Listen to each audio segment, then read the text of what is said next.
Admiral Veldar stood in the center of the huge round room where alien leaders from 47 different worlds had come together. The walls were made of clear crystal that sparkled like diamonds. Above her head, a giant floating picture showed Earth, a small blue and green planet that looked peaceful and beautiful. But the red marks covering Earth's oceans told a different story. These red zones meant danger. Deadly danger. Listen carefully, Veldar said, her voice carrying to every corner of the room. In the past 10 years, 17 of our best fleets have tried to fly through what the humans call their storm areas. Not one ship came back in one piece. She pressed a button on her control device. Pictures appeared in the air showing twisted metal pieces floating in space. Each piece had markings from different alien empires, the Dominion, the Federation, the Star Alliance. Ships that used to be powerful war machines were now just broken junk. An alien with blue skin and 4 arms raised his hand. Admiral, how can simple weather destroy our advanced technology? Our ships can fly through the fire of suns. Veldar nodded. She had asked the same question many times. That's what we thought too. But these are not normal storms. She touched another button. Now the floating picture showed a massive spinning cloud over Earth's ocean. The cloud was bigger than some of their home planets. This is what humans call a typhoon. Our scientists cannot explain how these storms work. The winds move faster than our fastest ships. The lightning carries more power than our weapons. The pressure changes should be impossible on any world. A reptile-like alien from the back rows spoke up. But surely the primitive humans cannot survive such conditions either? Veldar's expression became grim. She played a recording that made the entire room go silent. Human voices came through the speakers, speaking in their strange Earth language with translation appearing as glowing text. Beautiful day for storm chasing, isn't it, Kyungmin? Perfect conditions, Unji. This typhoon is giving us amazing data. The aliens in the room looked at each other in confusion. These humans sounded happy? The recording continued as video played showing human ships riding on waves as tall as buildings. The tiny vessels moved through conditions that had destroyed alien battle cruisers. Worse yet, the human crews were laughing and cheering as if they were having fun. This is impossible, whispered a tall alien with silver skin. No intelligent species would willingly enter such danger. Veldar played another recording. This time it showed human children playing on beaches while huge waves crashed nearby. Adult humans were swimming in water that looked violent and angry. We intercepted thousands of these communications, Veldar explained. Humans don't just survive these storms, they seek them out. They have jobs where people fly into these death clouds on purpose. They call it research and storm chasing. Some do it for entertainment. The room buzzed with nervous whispers in dozens of alien languages. None of them could understand what they were seeing. A general from the warrior planet Korax stood up. His people were known across the galaxy for their bravery in battle. Admiral, you're telling us that these soft, pink creatures with no natural weapons or armor can survive what destroys our mightiest ships? That's exactly what I'm telling you, Veldar replied. She showed another video of a human weather station. Scientists in light clothing were taking measurements while winds howled around them strong enough to bend metal. Our xenobiologists studied human anatomy. They have weak bones compared to us. Thin skin. No natural weapons. By every measure, they should be one of the most fragile species in the galaxy. She paused, letting that sink in. Yet they regularly travel through conditions that would kill most of us instantly. Our best warships, with shields that can stop planet-cracking weapons, get torn apart like paper in their storms. An alien scientist with tentacles instead of arms asked, "What do they use for protection?" "Some kind of advanced technology we haven't detected." Veldar showed pictures of human storm-chasing vehicles. They looked primitive, metal boxes with wheels, powered by burning fuel instead of clean energy sources that most civilized worlds used. No advanced technology. No energy shields. No quantum armor. Just metal and determination. The room fell completely silent. Every alien leader stared at the images of humans doing impossible things with primitive tools. "There's more," Veldar continued. "We found records of humans doing something called surfing during storms. They ride on pieces of wood or plastic while waves try to crush them. They call it fun." She showed video of humans on small boards, sliding down mountain-sized waves while storms raged around them. The humans were smiling. "Our psychologists cannot explain this behavior. Every other intelligent species we've met tries to avoid natural disasters. Humans run toward them." An elderly alien with wise eyes spoke from the front row. "Admiral, what are you recommending?" Veldar looked around the room at all the alien faces staring at her. leaders of empires that controlled thousands of worlds, beings who commanded fleets that could destroy solar systems. All of them were afraid of one small blue planet's weather. I recommend that we officially mark Earth's storm zones as absolutely forbidden to all galactic traffic. These areas are more dangerous to our ships than any weapon we've ever encountered. She pressed a final button. The hologram changed to show official warning signs in every known alien language. Any vessel attempting to enter Earth's Typhoon zones will be considered lost. No rescue missions will be launched because no rescue ship could survive the journey. The vote was unanimous. Every single alien civilization agreed to stay away from Earth's storms. As the meeting ended and alien leaders filed out, many of them looked back at the images of humans playing in conditions that had destroyed their greatest achievements. None of them could understand how such fragile-looking creatures had become masters of forces that terrified the galaxy. Earth's storms had claimed another victory without the humans even knowing there had been a battle. Admiral Korthak threw the official warning report across his private office aboard the massive warship Void Render. The papers scattered across the metal floor like fallen leaves. "Cowards," he said to his second-in-command, Commander HFY. The entire Galactic Council running scared from a little wind and rain. HFY picked up one of the papers and read it again. "Sir, 17 fleets have been destroyed. Maybe we should consider dash." "Consider what?" Korthak stood up, his tall frame casting a shadow across the room. "That primitive humans with their wooden boats are somehow superior to Dominion technology? Impossible." The Void Render was the pride of the Dominion fleet. 300 meters of pure destruction, covered in armor that could stop nuclear explosions. Its quantum shields had never failed, not even when flying through the deadly radiation of dying stars. The ship's weapons could crack moons in half. Korthak walked to the huge window that showed the stars streaming past. Somewhere out there was Earth, with its impossible storms that had scared the galaxy's greatest military minds. "Commander, have you ever seen me fail a mission?" he asked. "No, sir, never in 15 years of service." "And what enemy has ever stood against Dominion might and survived?" "None, sir." Korthak smiled. "Exactly. We've conquered worlds covered in acid rain. We've flown through solar flares that melted lesser ships. We've fought in the vacuum of space and the crushing depths of gas giants." He turned to face HFY. "And now they want me to believe that simple weather on a backwards planet is more dangerous than all of that?" Despite his commander's confidence, HFY felt uneasy. The reports mentioned strange energy readings. Wind speeds that shouldn't be possible. Lightning that seems to hunt ships. Sensor errors and frightened crews seeing things that aren't there, Korthak dismissed. "Fear makes soldiers imagine monsters in every shadow." He pressed a button on his desk. The holographic display showed Earth in the center, surrounded by the red warning zones. "Look at this, HFY. They've marked half the planet's ocean as dangerous. If these storms were really that powerful, how could anything live on that world?" "But sir, the humans have evolved there. They're adapted to dash." "Adapted?" Korthak laughed. "Have you seen human anatomy reports? They're made of soft flesh and weak bones. No scales, no armor, no natural weapons. They're more fragile than most species' children." The Admiral walked over to another display showing technical specifications of human vehicles. Small metal boxes with primitive engines that burned fossil fuels. This is what they used to conquer their storms. Technology that's thousands of years behind ours. If they can survive these conditions with such basic tools, imagine what we can do with quantum shielding and antimatter drives. HFY wanted to argue, but he knew his commander. Korthak had never backed down from a challenge and he wasn't going to start now.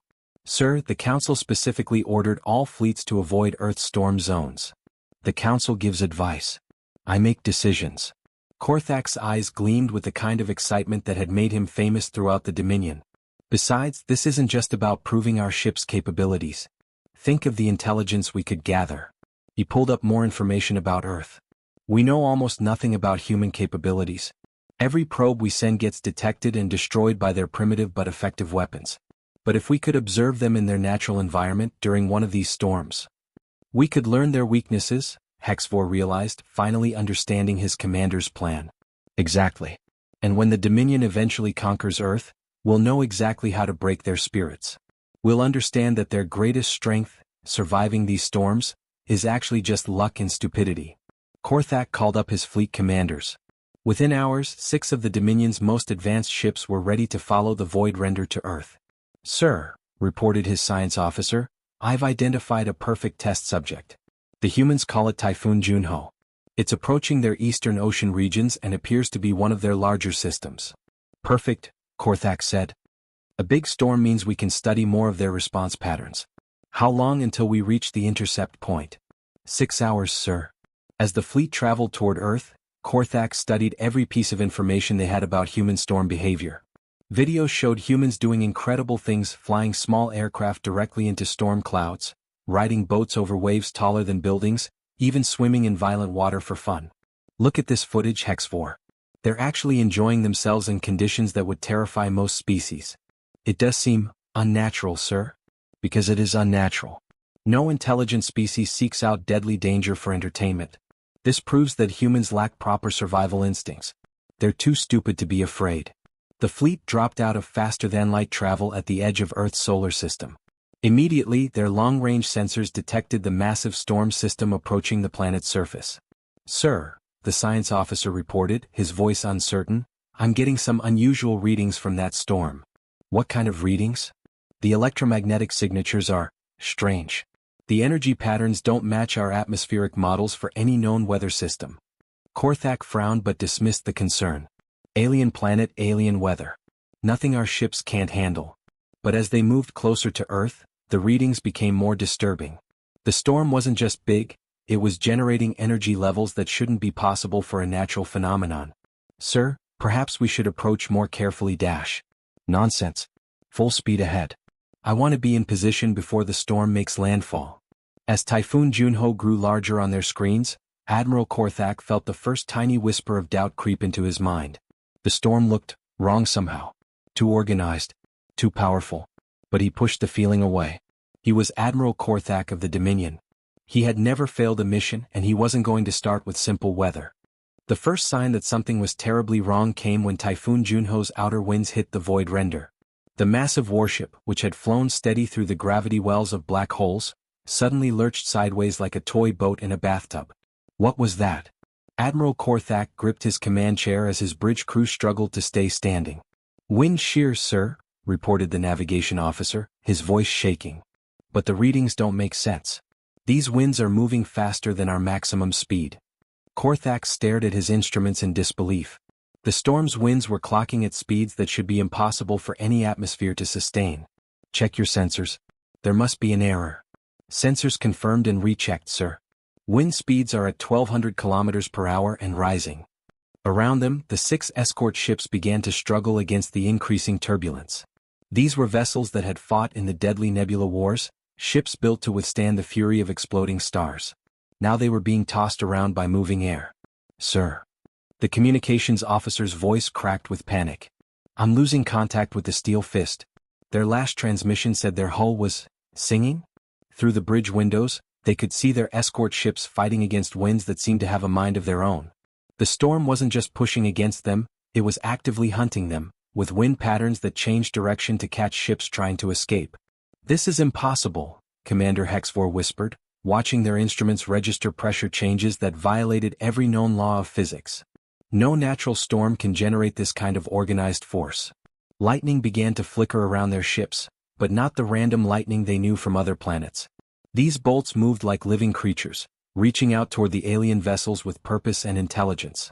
Shields at 80%, reported the defensive systems officer. Sir, that lightning is specifically targeting our quantum signatures. It's like the storm knows we're here. Admiral Korthak felt ice forming in his stomach. In 30 years of space combat, he had never encountered anything that seemed to actively hunt his ships. Full power to shields. All weapons online. Sir, what are we supposed to shoot at? It's weather. Before Korthak could answer, a massive pressure wave slammed into their fleet. The void render's dimensional barriers, designed to deflect planet-killing weapons, collapsed like paper bags. 2 escort ships simply vanished, crushed into metal paste by forces that shouldn't exist in nature. Emergency power to all systems. Korthak shouted over the howling that somehow penetrated their sealed bridge. The sound wasn't just wind, it was like the storm was screaming at them in rage. Through the chaos, their communication array picked up radio signals from the planet's surface. Human voices, speaking in their strange language while the universal translator struggled to keep up. Beautiful pressure readings on this one, Sung Ho. Copy that, Mignon. Taking the wave dancer up to cruising altitude. Korthak stared at his communications officer. Did they just say beautiful? About this nightmare? Yes, sir. And they mentioned taking their ship to cruising altitude, in the middle of the storm. On their tactical display, new contacts appeared. Small vessels, impossibly tiny compared to the alien warships, moving through the hurricane's fury like dolphins through calm water. Magnify those contacts, Korthak ordered. The main screen showed something that made every alien on the bridge question their sanity. Human ships, no larger than the Void Render's shuttle bay, were riding the storm's pressure waves like surfers on ocean swells. Their crews weren't running from the typhoon, they were playing in it. Sir, the sensor operator said in a voice full of awe and terror, that human vessel just used the storm's rotation to increase their speed. They're racing with the wind.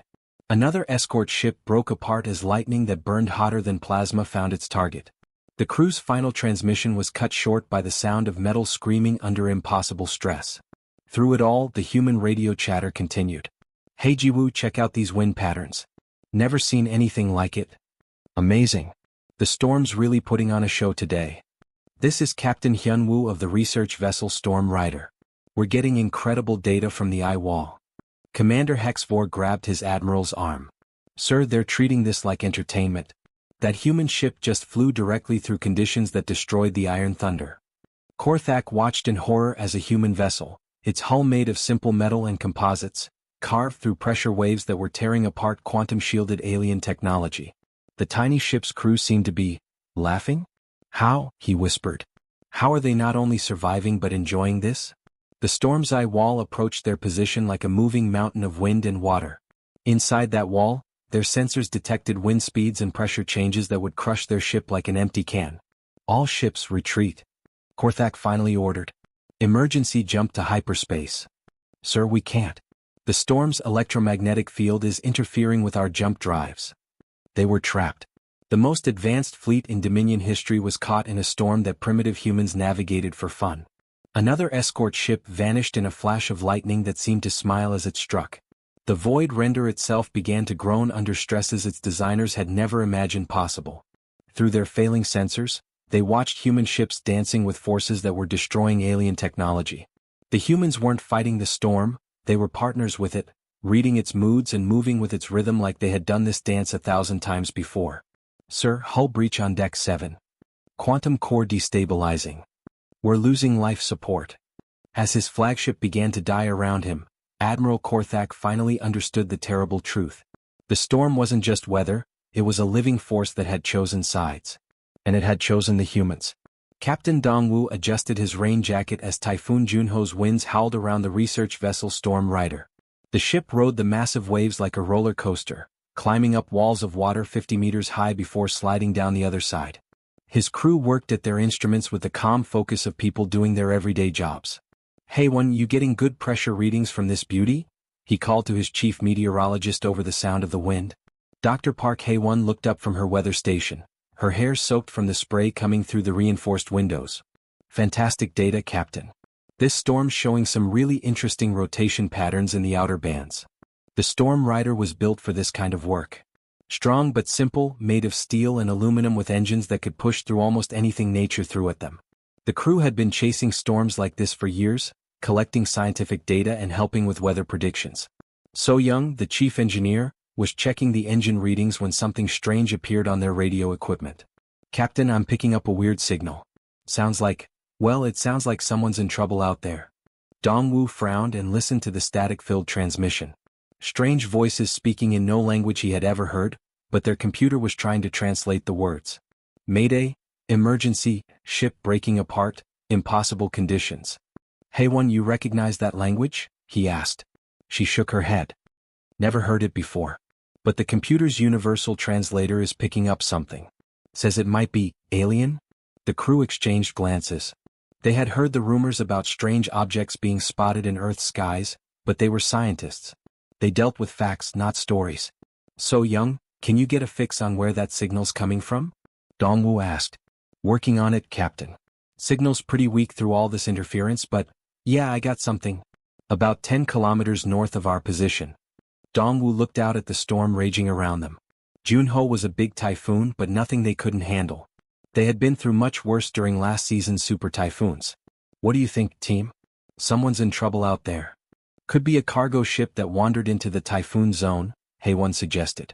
Wouldn't be the first time some captain thought he could beat the weather. Or pirates using the storm as cover, added So-young. Though they'd have to be pretty desperate to try sailing in this. Dongwu made his decision. We'll check it out. So-young, plot us a course toward that signal. Use the storm's rotation to get us there faster. The storm rider changed direction, riding the typhoon's spiraling winds like a surfer catching the perfect wave. The ship's crew had learned long ago that fighting a storm was useless. The trick was to work with it, to read its moods and use its power instead of fighting against it. They reached the signal's location just as another desperate transmission came through.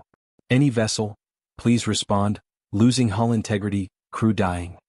Through the rain and spray, they spotted something that made them all stare in amazement. A massive ship, bigger than anything they had ever seen, was being torn apart by the typhoon. It was clearly not from Earth. Its design was too strange, too advanced looking. Well, that's new, So-young said quietly. The alien ship was spinning helplessly in the storm, its hull cracking under pressure that would barely stress a human vessel. Lightning was striking it repeatedly, and pieces of strange metal were breaking off and disappearing into the waves. They're really in trouble, HFY observed. Their ship looks fancy, but it's not built for this kind of weather. Dongwu got on the radio. Unknown vessel, this is Captain Dongwu of the research ship Storm Rider. We received your distress call. What's your situation? The response that came back was filled with static and desperation. Storm Rider, how are you operating in these impossible conditions? Our ship is, we cannot survive much longer. Impossible conditions? Dongwu looked around at his crew, who were working normally despite the typhoon raging around them. Sir, this is just a Category 4 storm, maybe pushing Category 5. Pretty standard for this time of year. Silence from the alien ship, except for the sound of metal groaning under stress. We're coming alongside to assist, Dongwu continued. So-young, bring us in close. Use the wind shear to hold position. You got it, Captain. The Storm Rider maneuvered through conditions that were destroying the alien vessel, sliding between pressure waves and using the storm's energy to maintain position. To the human crew, it was like parallel parking in heavy rain, routine work that required skill but nothing extraordinary. Unknown vessel, we're ready to take survivors aboard. Can you launch lifeboats? Lifeboats? The alien voice sounded shocked. Nothing could survive in that water. HFY looked out at the churning sea and shrugged. Looks rough, but we've done rescues in worse conditions. Remember that fishing boat last month during Typhoon Sungmin? That was a good storm, So-young agreed. Winds were pushing Category 6 that day. They managed to get several alien survivors aboard the Storm Rider. The beings were tall and strange-looking, but they seemed friendly enough. What surprised the human crew was how terrified the aliens appeared. How do you survive this? One of the aliens asked through their translator device. These forces should destroy any vessel. Survive? Dongwu laughed and gestured around at his crew working normally. We're not trying to survive. We're studying the storm. This is our job. Your job. The alien looked like he might faint. You seek out these death storms on purpose? Well, yeah. How else would we learn about them? HFY said, showing the alien her weather data. Look at these beautiful pressure measurements. And the rotation speed is just perfect for our research. The alien stared at readings that showed conditions his species considered apocalyptic, while the human scientist smiled with the joy of someone doing work she loved. Outside, Typhoon Junho continued its dance across the ocean, carrying the Storm Rider and its crew safely through forces that had destroyed one of the galaxy's most advanced warships. 3 months after the disaster in Typhoon Junho, Admiral Korthak sat in his hospital bed on the medical station orbiting Dominion Prime. His body was still healing from injuries that had nothing to do with enemy weapons or space battles, but with Earth's weather. Tubes and machines kept him alive while his organs slowly repaired themselves from the crushing pressure they had endured. Today he was addressing the full Galactic Maritime Council through a holographic communication link. Representatives from dozens of alien civilizations watched him from their crystal chamber, their faces showing mixtures of curiosity and concern. Honored delegates, Korthak began, his voice weaker than it used to be, I stand before you today to admit that everything we thought we knew about humanity was wrong. He pressed a control on his bedside table. The holographic display in the council chamber showed footage recovered from his ship's sensors, Captain Dongwu and his crew working with calm efficiency while Typhoon Junho destroyed Dominion warships around them. We classified humans as primitive because we looked at their technology and found it lacking. We saw their soft bodies and assumed they were weak. We studied their simple ships and decided they were helpless. Korthak paused, watching the aliens study the impossible footage. We were fools. Admiral Velder leaned forward in her seat. Admiral, are you saying that humans are more advanced than we believed? No, Korthak replied. I'm saying they're more advanced than we can understand. Watch this. The display showed more footage from the rescue.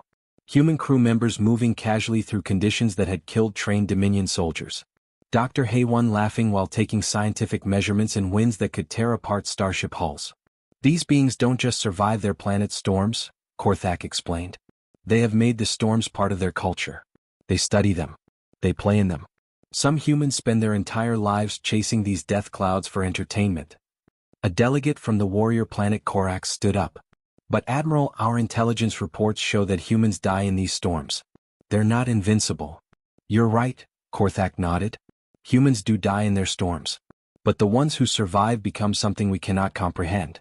Every human sailor, every storm researcher, every person who works on their oceans during typhoon season, they have survived trials that would destroy our best-trained crews. The display changed to show human children playing on beaches during storm warnings, laughing as waves crashed around them. Look at their young, Korthak continued. Human children play in conditions that terrify our adult warriors. They learn to read wind patterns before they learn to fly spacecraft. They understand pressure changes and wave dynamics not through computer simulations, but by living inside these forces every day of their lives. An elderly scientist from the academic coalition raised a tentacle. Admiral, what are you suggesting about human capabilities? I'm suggesting that we've been looking at this backwards, Korthak replied. We thought Earth's storms were obstacles that humans had to overcome. But they're not obstacles, they're training grounds. The hologram showed more recovered footage. Captain Dongwu using the Typhoon's own energy to power his ship's movement, riding pressure waves like a master surfer catching the perfect swell. Every human who ventures onto their planet's oceans during storm season has mastered forces that our most advanced technology cannot handle. They don't fight their environment, they become part of it. Commander Hexvor, who was also recovering in the medical facility, joined the communication link from his own hospital bed. Delegates, I witnessed human crew members working normally while our quantum-shielded vessels were being torn apart around them. Their ship was made of simple metal and powered by burning fuel, yet it moved through the storm like it belonged there. The council chamber fell silent as delegates absorbed this information. Velder spoke again. Are you recommending we revise our threat assessment of humanity? Korthak looked directly at her through the holographic link. I'm recommending that we realize humanity represents a form of adaptation we never imagined possible. Any species that treats planet-killing storms as routine weather has developed capabilities that our civilizations cannot match. He showed one final piece of footage, the Storm Rider disappearing into Typhoon Junho's eye wall, its crew chattering excitedly about the scientific data they were collecting, while the storm that had destroyed 6 Dominion warships carried them safely through its heart. They don't conquer their environment, Korthak said quietly. They dance with it. They've learned to hear music in the wind and find rhythm in the chaos. While we build bigger ships and stronger shields, they've become something that doesn't need protection from forces like these. A delegate from the mining guild asked, what do you recommend for future contact with humanity? Approach them with respect, Korthak replied immediately. Don't make the mistake I made of thinking their simple technology means they're simple people. A species that has learned to thrive in conditions that destroy our finest achievements deserves to be treated as equals, not primitives. The final vote was unanimous. The Council updated their official records to classify humanity not as a primitive pre-spaceflight civilization, but as a specialized adaptive species with unique environmental mastery capabilities. The warning about Earth's typhoon zones was also updated. All galactic vessels are forbidden from entering Earth's storm systems. However, any civilization seeking to understand true mastery over hostile environments should study how humans have achieved harmony with forces that defeat advanced technology through adaptation rather than conquest. Light years away, Captain Dongwu and Dr. Haywan were preparing the Storm Rider for another research mission. A new typhoon was forming in the Pacific, and early readings suggested it might be even more interesting than Junho had been. From orbit, alien observers watched in wonder and terror as the tiny human vessel sailed directly toward conditions that had humbled the galaxy's greatest military power. In the storm's eye, the humans were already planning their next dance with forces that could reshape worlds, treating the approaching fury not as an enemy to be defeated, but as a partner in an ancient dance that their species had been perfecting for thousands of years.